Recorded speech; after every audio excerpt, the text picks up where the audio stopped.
Hi guys, welcome back to my another video. My video sidiko I say haiku ga melaga mukbang tawge khalambane bako haidi haiku ga chada ba kui raina ko siga pali ba haiku se ko pali ba haiku mayam singjaina he ga chage tawbani bako to I say period selection na yaroi ba chabadi ko se na sura ga phajana chage tawrakpane bako tin tare ga se yam sathi na sumai ta hat patatu Kiliba mayam singse uraba mayam samgaje loira haiba kuigi periods lakpagi thagi khangda samju handa kan yam kiliba ko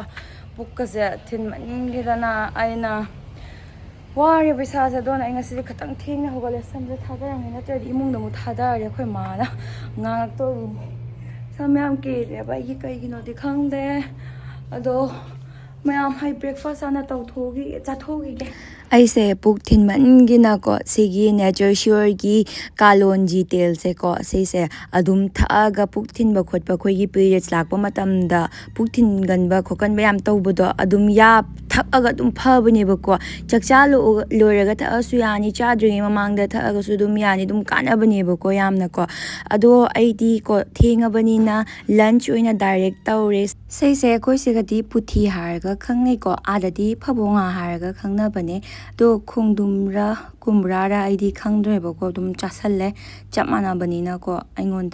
khangdabagini ko si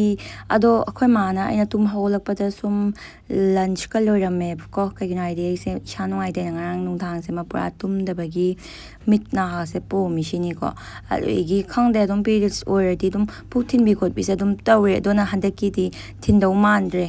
Mayam so adum tawbra puk thin bi khot bi je ado water bag so hapa ko dum phai kaina haina trane ko ado aina nature sure gi kalonji tel je adum handak na an ba oina try tawraga yeng gaina tawbune ba ko ado nagle re sum thin ba ga se adum phado khre ba ko nai chak se chasalla bane ba chak se ai chak cha da ba ngarang na han di chak phajana charak tre ba khambra khangdi sa se arum ho ba khot ba ma dum tawre ba lei ga je am pok thoga ko weather se change oirak pai ra di khangde amuk nungsa musani amuk mu ingani amuk mu nung chugani kanyo mama tawre ba handakan gi weather se ko adona ai se adum na re ba khangbra handak se khara na ba si da isha su dum passion na ubra khangdre kari haidoi no ado ai gi samju kin be ju mayam de nga sai utki ba do samju yam ke le ba ko adona asigi Segi nature sure gi nature elixir for hair skin amati body gi ko segi kalonji ni tel sa yam sathi na phai ko sena aikoi gi kai da kanai haibada khoi gi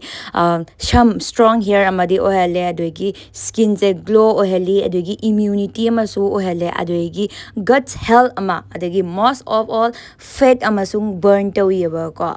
One oil 100 benefits oeba ado aina khoi ki thoi da haidi sam ta massage to biu haidana hajiki kalonji tel chinam ta di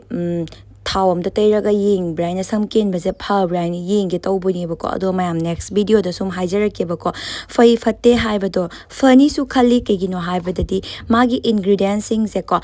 Pear oil extract from seed of Nigella sativa adogi black seed amadi black cumin yaure ko adogi cold press virgin oil ko adogi segi nature sure gi kalonji ni tel se ko